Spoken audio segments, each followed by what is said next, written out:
Let's talk about the domain of logarithms.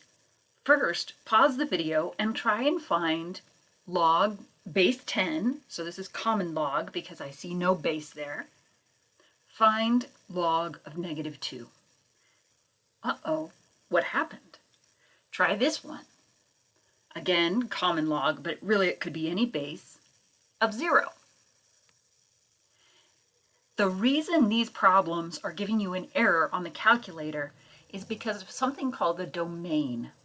Let's look more closely at log base 10 of 0 equals x. If we convert that to exponential form, I know the base is 10, so we would have 10 to the x power equals 0. But thinking about this, what could x possibly be to make that equal 0? I know when x is 0, 10 to the 0 power is 1. When x is negative, all we're working with is fractions. Like if it was -3, that would be 1 over 10 to the +3. That's still a positive number, even though it gets very tiny. So if we recall what an exponential graph looks like, what we notice is that there's this imaginary line that just does not get crossed. It's impossible for this to go negative. Now we could shift the whole graph down and it would appear that it was negative, but there would still be an imaginary line at some point that the graph simply doesn't cross. So why can't we take the log of negative or 0 numbers?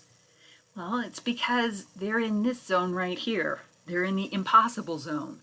They are what's called outside the domain, which is the input of the function. Let's find the domain of these two functions. Find the domain of y equals log base 5 of 2x minus 1. So what I'm concerned about is this stuff.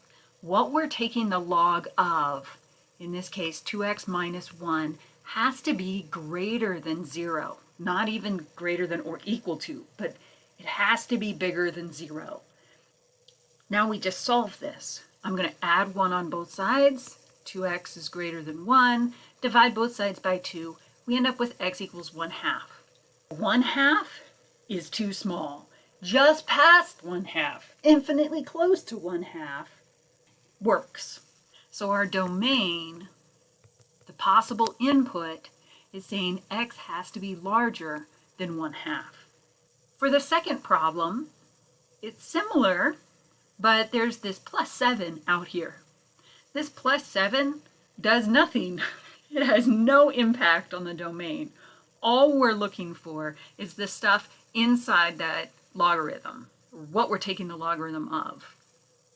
So it's just that part that has to be greater than 0. I'll subtract 3 on both sides. -x is greater than -3. Multiply both sides by -1. Remember, when you're multiplying by a negative number, your inequality sign flips direction. So we have x is less than +3. The domain means that we can only put in numbers that are smaller than 3. So 2.9 works, -15 works, but 4 doesn't. The reason we care about the domain is when we go to graph logarithms, the line, in this case at x equals 1/2 and x equals 3, that line forms something called an asymptote. That line does not get crossed. Unfortunately, this image is not of a logarithmic function, but the idea is the same. The asymptote occurs when the input of the log function is 0. Next video will be about graphing. Thank you.